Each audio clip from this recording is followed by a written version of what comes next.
Guyana Conference of Seventh-day Adventists, in collaboration with the Linden International Reunion Association, presents Reset. This is a conversation exploring realistic, everyday, solutions-oriented empowerment techniques on issues of health, relationships, and building strong families.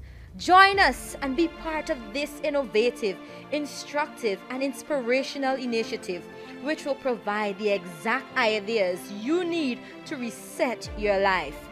This is Reset. Ladies and gentlemen, welcome to the second edition of our series on conflict resolution. Today, I have the privilege of joining me here, Dr. Lael Caesar and Dr. Horatius Gittins. Gentlemen, and anyone can start first. Would you please just introduce yourselves to the audience? I know you're both Guyanese, birth, living in the diaspora in the United States. Would you please just introduce yourselves? Yeah, I'm Lael Caesar, like he said, and it's my privilege to be associated with these noble gentlemen. My studies have been in Hebrew Bible, and I've been an Old Testament professor for many years. But the book I paid the most attention to on and published the most on is the book of Job, which is as much tension, frustration, clash, and confusion as you could ask for. And I pray that the insights that God gives from such study assist in this project of conflict management and conflict resolution. Thank you. My name is Horatius Gittins, as was stated. My studies are in the field of psychology, marriage and family therapy, and theology. And I'm very happy to be associated with both Dr. Carrell and Dr. Caesar in this program today. My work focused a lot on psychological functioning, marital relationships, intermarital beauty and intermarital conflicts. And I've worked in that field, being attentive to individuals and families and couples and groups in various types of psychological, social interactions and functioning. And I'm hoping that that might contribute something that would enhance our understanding of conflicts and resolving conflicts as we participate in this discussion today. Thank you so much, gentlemen, for your introduction. Now, I want us to deal with a particular situation here where there is a lady by the name of Mary who has, she had two grandchildren. She was at about 40 years old when she had these two grandkids. They are two girls, about 3-4 years old, so they're toddlers. And Mary showed serious and overt favoritism to one of the granddaughters who was of a lighter complexion. And she would often show special deference to this fairer skinned grandchild. And this unfortunately led to resentment and constant conflict between these two siblings. As they grew older, they grew further apart. And this resentment led to so much conflict that they decided after they got to the stage of leaving home that they weren't even talking to each other for almost 30 years. Unfortunately, Mary passed away. And at the repast of her funeral, it so happened that her two granddaughters are there, and you saw them. You saw how they weren't even speaking to each other. This rift that has occurred for several years, it was still the tension between these two sisters, it was palpable. Now, starting with you, Dr. Caesar, if you had the opportunity to meet with Mary when these girls were at the ages of 3 and 4. What advice would you give to Mary if you had seen the favoritism that she was showing to this sister of a lighter complexion? And you would have noticed also the conflict between these two girls.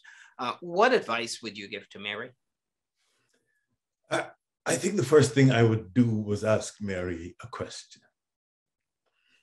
Tell me, Mary, what do you love most about each of these cute kids who are your granddaughters?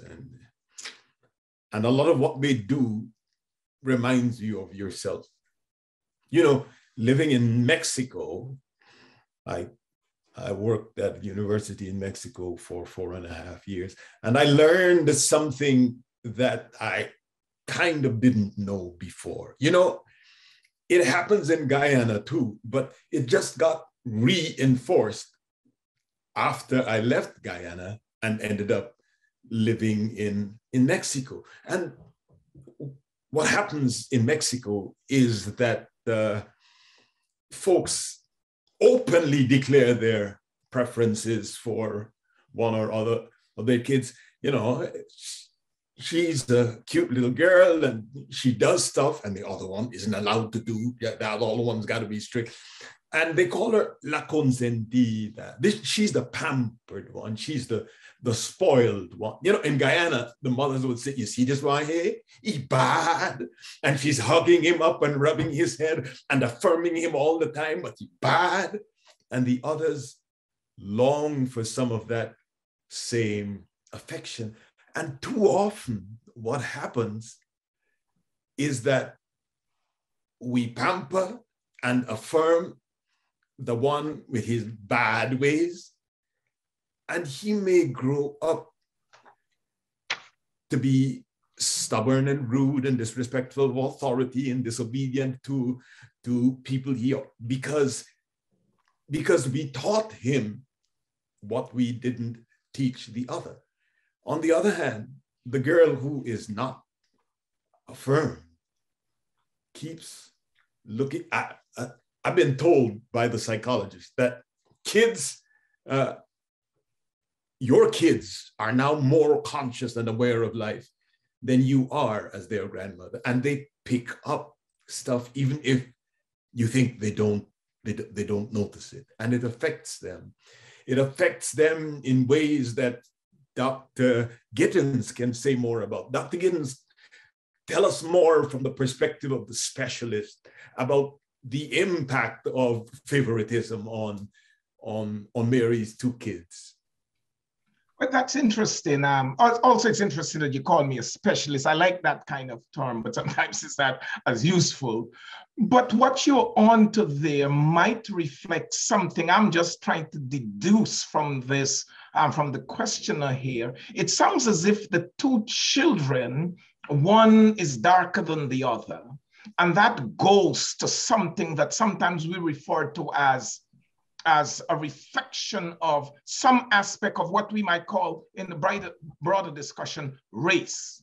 So it sounds to me as if these two children had different racial appearances, to use the word loosely. When we talk about race, we are really talking about some type of biological distinction that is manifested more in appearance, color of skin and other features, length of hair, etc. We talk about that race. That's a kind of a phenotypic appearance that shows in individuals, but it doesn't represent any characterological, any intrinsic difference or superiority of one over the other. So as I listen to this question, I'm thinking that there is something in this grandma's mind that she may not be conscious of that's impacting her behavior. And that is an attitude. What is the attitude? Something that she believes, something that she feels, and something that she has a predisposition to act in a certain way, favorite towards one versus the other. And it sounds to me as if the one she's acting, she has a positive, she has a thought about, maybe thinking this one is better than that one. That's the first what she's thinking. And then she has a feeling much more positive to that one. And then she has a predisposition to behave, resulting in behaviors which are more affectionate to one versus the other, if you see what I'm saying. And that contributes to feelings of inferiority versus superiority between the two children. Hence, I think the source of the conflict. So what grandma was doing there, she was teaching something to the children inadvertently, probably not deliberately, I should say, but they were catching it because as parents, grandparents, guardians, what we do when we're attempting to teach children, our teachings are more caught than taught. So that's part of what may have been happening there as I listened to this discussion about grandma. So grandma could have had some kind of, someone could have spoken to grandma about that if they had the opportunity to speak to her, then could have spoken to her about that. Dr. Carroll, did you mention that she was married to a dark-skinned guy and that she herself experienced backlash from her family? I didn't, but that's a very important point. No, you can embellish on that, but that is absolutely true. She herself was in the context of her own family. She was rejected, and actually she lost her inheritance from that family. So it's interesting that she was the recipient of the kind of being shunned in her from her family because of her marriage to a man of African descent, and she experienced that, but now she is herself showing that level of favoritism. Now that's an interesting observation. Is there some kind of Dr. Gittins? Is there some kind of an explanation to why someone who was discriminated against turns around and does the same? There's probably an explanation. One type of explanation can be that sometimes people within our societies, we learn things which are promulgated about us without recognizing that we are in fact learning these things. And so they're kind of, the stereotyping might have been happening around her. When I talk about stereotyping, I literally mean, people, have certain beliefs about individuals based on how they look, what category of people they belong to. So that can be something that's about there. And even though she suffered as a result of it, she may have learned that, and she might have some of that, simply put, that her own self-hatred because of what was perpetuated, in her society. Something that's very difficult. And sometimes as a result of that, people also haven't had that kind of negative belief about a certain people group, they can move from that, and then they can have what we might call prejudice, negative feelings towards a certain group just because of how they look. So that can be something else that can happen. So she has this stereotyping which was imposed upon her, and then there's this prejudice that was around her, and she could have, utilized, she could have, as we would say, drink from that same well. She might have done that. And then the third thing that may have been happening to her is that she now learned to behave. Now, this stereotyping is something we kind of believe negatively, and the prejudice is a negative feeling. And now she started, what she is not recognizing, she is discriminating against her own kinfolk, with no basis for doing that other than the appearance of the skin. Now, Dr. Carl, what I want to just sum up here, just before I stop this comment and let Dr. Season, what I want to say is that these things happen, the stereotyping, this developing negative beliefs about people, or beliefs, some negative, some positive, just because of the appearance, and then feelings, some negative, some positive, that's a prejudice, just because of appearance, and then negative behaviors towards people, positive or negative, appropriate or inappropriate, just because of appearances. These are things which have been transmitted from one generation to the next culturally. And sometimes people are not recognizing that they have these things in them, and they do them to people in society, they do them broadly to others in society, and then do behave that way towards their own kinfolk, in this instance, your own flesh and blood, without realizing it, or sometimes realizing it, but deliberately perpetuating it. And that can be dangerous. And Dr. Caesar, what I really want to know, do you have a kind of ideological or philosophical disposition that would help to explain how people can have these negative versus positive dispositions to other people just because of what I would call the racial background, the racial presentation? Do you want to speak a little bit about that? Yeah, the first thing I'd like to say is how startling it is, as it comes home to me as you speak, to recognize that you can have race-based discrimination within your own family unit. That is startling, and that's a reality. Yeah. Yes, yeah. Mm-hmm. And I think it's a reflection on the nature of human nature. Often enough, we have established our categories based on skin color or last name or the location of the village I was born in, or my parents, or my auntie, or my rich uncle. The truth is that the category distinctions are not based on color or geography. Alexander Solzhenitsyn, who stood up for principle and as a result of it was punished and tortured and suffered long imprisonment in the Soviet Union, and eventually was able to leave and live a free life and make awesome statements. Alexander Solzhenitsyn says that the line between good and evil passes through every one of us. I am sure that Grandma Mary had no desire to be evil. That's a dreadful word. No grandma.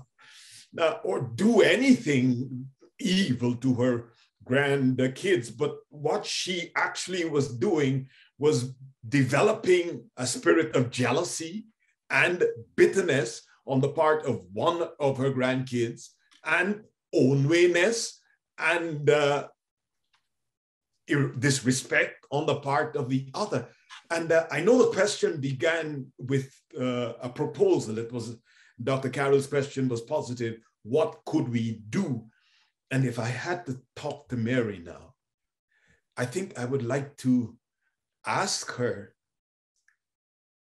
about the love rule.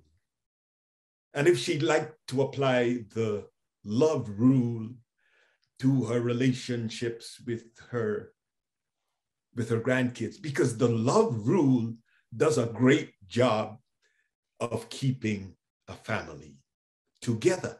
And it's not, you don't need to do research and to get a degree. The love rule is 7 words. Treat them just like you treat yourself. Treat her just like you treat yourself. The same attention, that equal attention, because you don't like the idea of being left behind or overlooked or set aside or knocked down. You love to be valued and appreciated and affirmed. So that's what you would like for everybody you know and love. Equal attention, equal affirmation, equal encouragement, gracious discipline, because of course we all need someone to help us go right or do the right thing. The truth is that if we deal with our grandkids, or anybody else for that matter, if we deal with them the way we would like to be dealt with, if we give them the love that we would prefer to be given ourselves, we will be teaching, and you've already made this point, we will be teaching them how to treat other people. And besides Mary's two grandkids. There are lots of other people who get good loving from their parents and aunties and uncles and grandmas, and people who don't. So if Grandma Mary, I'd say Grandma Mary, given how much you love your grandkids, both of them, because I know you love both of them.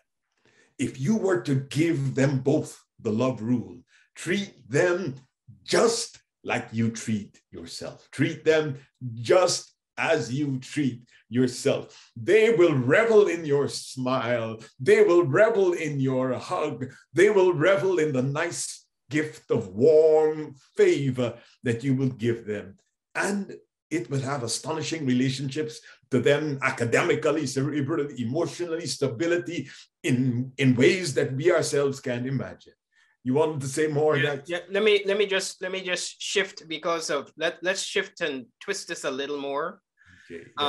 And either one of you can answer this. But now that Mary has been counseled, but this is later, that unfortunately her granddaughters didn't get that blessing of that love that was, seen equally by both, if you may. But if a person has now internalized that prejudice, if they began to experience they're the recipients of the actions, negative actions taken against them because of their race or their color. My question is, if the person now has this as a part of their experience, how do you help that individual, both of you gentlemen, deal with? Because we want that person to know. So we are talking to her two granddaughters, Mary's granddaughters now. What would you advise or tell them or counsel them? That's going to be a real tough one, because you've mentioned something that has happened already. A harm has been done to them, and that harm, probably we can say, based on this scenario that you created, that harm happened over time. Sounds as if you have multiple decades, maybe 2 decades already going on since this has been happening. Something got, something is deeply seated in them. So part of what we would want to do, part of what we might attempt to do, is to ask them to start thinking about, let's come up here with some goals. What kind of outcomes you want within your relationship for the relationship you have with each other. And that can be a place to start. The way you framed it, as I remember the way you framed it, they seem to have had some proclivity, some inclination to want to enhance their relationship with each other. And in my way of thinking, that can take me back to Dr. Caesar's love rule. I think one great philosopher said it another way, and I read this, the Jewish rabbis used to teach the school of Shammai and the school of Hillel. They used to teach the principle. Their rule was, whatsoever you don't want people to do to you, don't do to them. And one, I think, infinitely greater than them said, no, that's not the rule. Whatsoever you would that people should do to you, do ye even so to them. That's that love rule. That's a kind of spirituality thing that transcends multiple religious groups and multiple philosophical groups, this love rule. So with these young people, I would start them there, and I would introduce them to this principle. I'm gonna start to work with them on that one. What kind of outcomes you want for your relationship?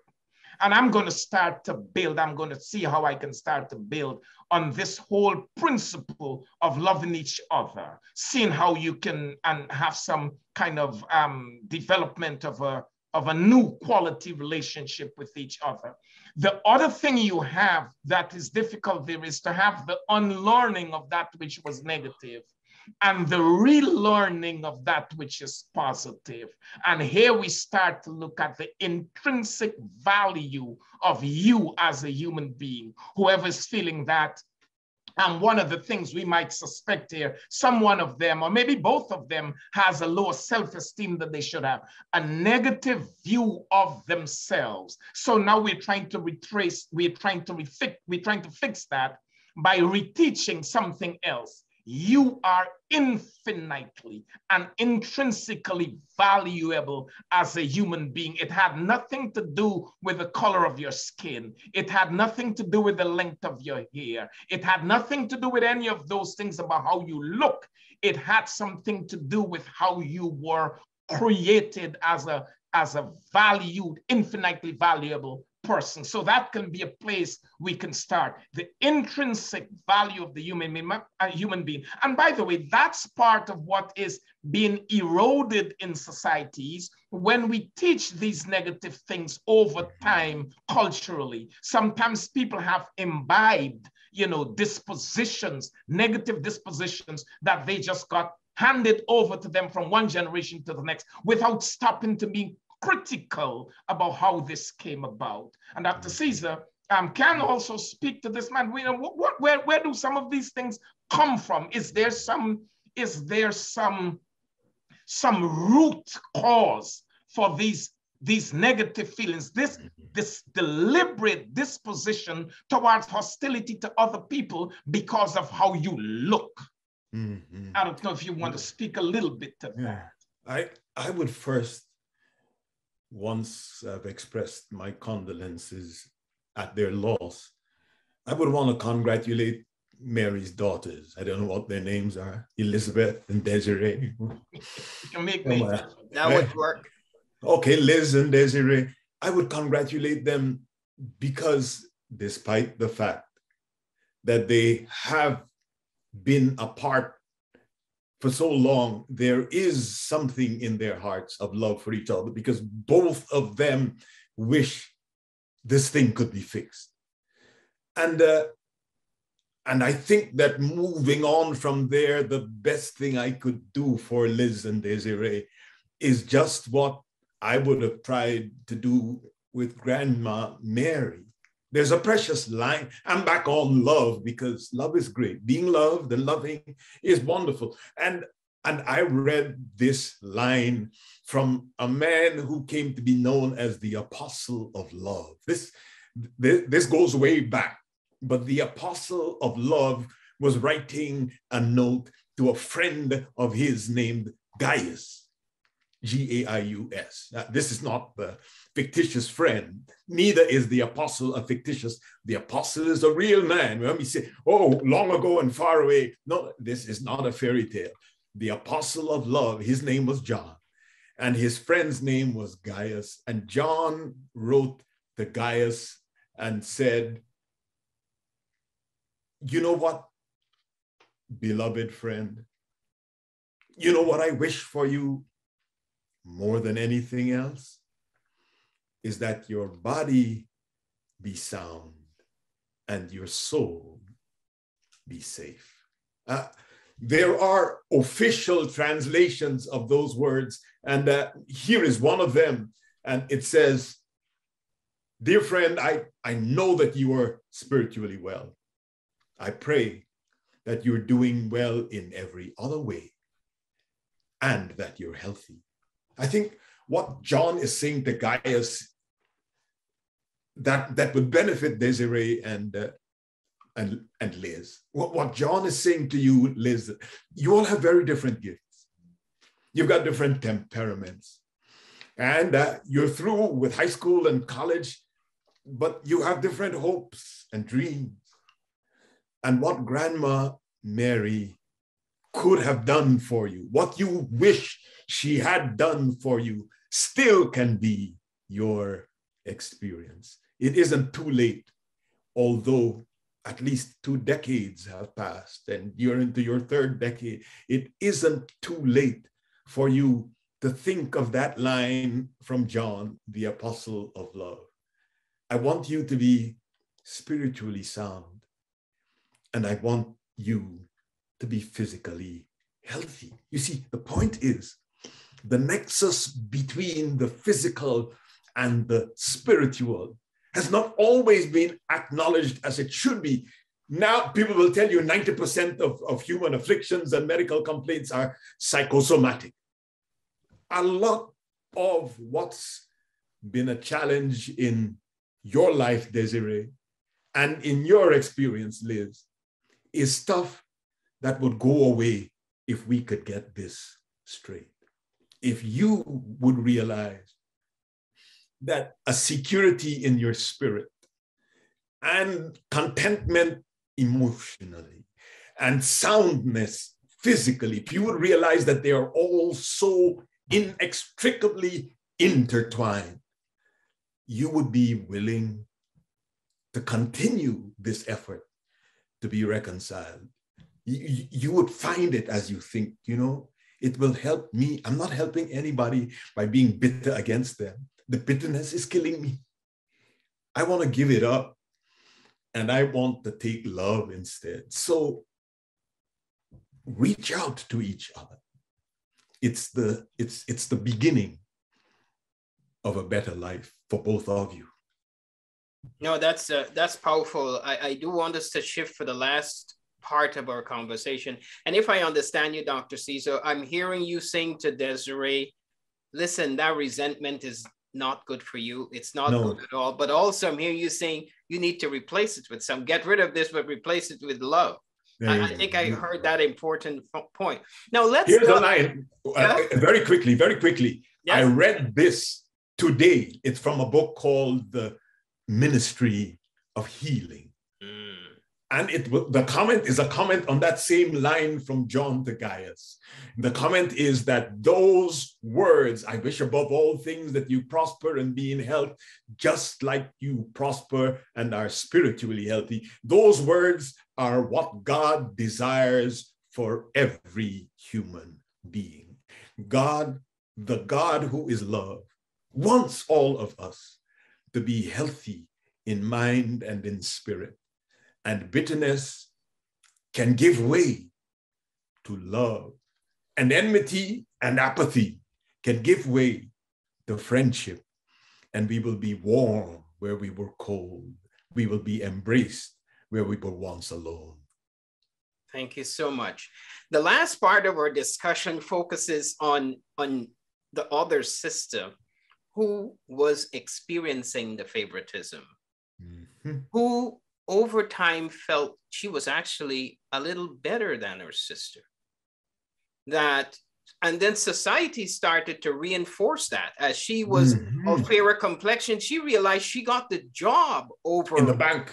Yes, in the bank. No, society somehow, what do you tell this sister who is in her own head feeling a sense of, I am better than this darker person? And maybe all the things that you have shared are still applicable, but I want us to address my dear sister because I want her also to experience what you said God wants for all his children, that sense of wholeness. That's the other word. I'm not a scholar in that area, but the word I've learned is wholeness. Yeah, Hebrew shalom, and shalom is peace, but it doesn't just mean the absence of bullets flying. It means wholeness, togetherness. And it's not a wholeness that is limited to single individuals. It's a wholeness where brothers and sisters embrace, and fathers and mothers and strangers all know we belong to the same family. But I think I'm speaking out of turn. So what do we say to this sister? Well, continuing along the same vein, to speak directly a question there, Dr. Carroll, to continue along the same vein is to, part of what we have a responsibility, Horace, to help clarify what she is experiencing and what she may have taken in from grandma that's not particularly appropriate. And that would revolve around one of the terms that we use. She has internalized a racism there also. That's not helpful. And by the way, the racism is different, from the prejudice or the hatred or the discrimination. The racism really revolves in society when an individual is part of a group that is often the majority, that group has the power to perpetuate the discrimination the prejudice that we've been talking about, the negative stereotypes. So we want her to become aware of what she might be dealing with. That's not necessarily helpful. This is not in contrast to the love principle that we were working with. It's consistent with that. And we're asking her now to look for ways to embrace and to recognize that a privilege that she might have experienced, though it was different from her sisters, doesn't necessarily mean that she was intrinsically superior to the sister. It may just mean that more privileges and opportunities were opened up to her, which were not opened up to her sister. So we start, that's one place we can start. I would tell her about, I might also, as I embrace her and show her all the positive qualities she has. I think Dr. Caesar went over that. They both have some real positive qualities. So we want to embrace and affirm that the fact that she's here now, willing to address this is good. One of the things I might try to do also is to engage her with a conversation that I probably would have had with grandma if I knew grandma way back then. And that is a question I would ask grandma, which practically is appropriate for most parents to ask. For me to ask grandma, what is it you want to accomplish in your training of these children? What do you want when you are gone? What do you want them to know? And when I ask grandma that question, I would tell her, in my way of thinking, I might say, help grandma answer that and say, what you're attempting to do, grandma, is to nurture these children to maturity and competence so that they can function in all the important areas of life. The question grandma is trying to answer, what I'm trying to help grandma clarify, you're looking to nurture them to maturity and competence so that they can function well in all the important areas of life. What are those important areas? Already mentioned: physiologically, mentally, academically, emotionally, vocationally, socially, with legal issues, spiritually. That's how we want them to function. And so I would show her that some of what she has learned may not be her fault, you know. So let's see if we can unlearn those and put in, because what grandma was not necessarily trying to help was to teach you how to live in harmony with your sibling and with other people, because that communication that you are superior is not useful. It's not consistent with what Dr. Caesar articulated a little earlier, that we all of us would be in good health and be in positive relationship with each other. So that might be something that I might try to work through her also. An important question, I dare say, for all parents to consider: what are you attempting to accomplish in your training of your children if you're going to do it successfully? Should you be able to look back years ago, what would you accomplish? And to help them answer, you might say, I am attempting to accomplish a nurturing of these children to maturity so that they can competently function in all the important areas of life, including their relationship with each other as siblings. Excellent. Thank you so much. Gentlemen, as we wrap up, here's the final question. Do you have any closing thoughts in addition to anything that was said, anything that you want to say now before we conclude? I'm thinking of another conversation that took place thousands of years ago on a place called Mars Hill. It's a place where Athenian philosophers used to get together and trash talk and whatnot. And once they had a visitor, a stranger. He was Jewish, but he was very sophisticated Jew. His name was Paul, and he got into conversations with people in the marketplace. That's not where they sold, anyway. And they thought, let's take him up and have him speak to us. And I remember, as we are wrapping up here, one remarkable line that he gave to his listeners: we are all one blood. We are all one blood. The Athenian sophisticate thought the rest of the world outside of Athens was barbarian. And what Paul said, imagine in that contrast between Greek and barbarian, also needs to be said in the ears of the favorite, I don't know if it's Liz or Desiree, needs to be said in her ear. We are all one blood.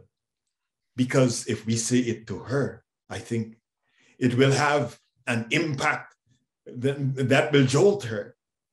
Telling the Greeks, you know, you are actually on the same level with the barbarians is all well and good.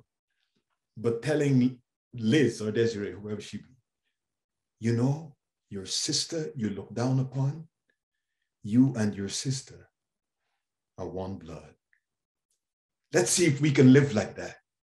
We are all one blood. Dr. Carol, you and I are one blood. Dr. Giddens, you and I. That's right. That's right. Yeah. Powerful. And just to extrapolate just a little further, staying on the same vein, the issue, the way I hear you say that is as if you're sounding to me as saying it's the fatherhood of one God. That's what it sounds like you're saying. The brotherhood, the sisterhood of all people. That's what it sounds like you're saying to me. And the creation of these distortions in human relationships that we have named stereotyping, prejudice, and discrimination and racism, those are the creations of someone who is not God. That's the anti-God force there. Yes. And so because we all live and move and have our very being, as the very philosopher Paul said, in him, this God, the creator, we live and move and have our very being. Because that is so, we ought to be careful and cautious. All people, Desiree and Mary and the other child, whatever their names are, all of us, because we are all in that situation. We all, nations, peoples and nations, governments, all need to be attentive to the fact that to practice, to believe, to be stereotyping, to be hostile to others because they're different, to be discriminating and to be racist, that's not of God. That's not of God. We have a more noble way to live. I couldn't end it any better. That was on a perfect note to end. Ladies and gentlemen, we do want to thank you again for joining us and on this, the second edition on the series on conflict resolution. And we ask you to stay tuned as we will be presenting you with a third member in this series at a later date. Thank you again, and God bless.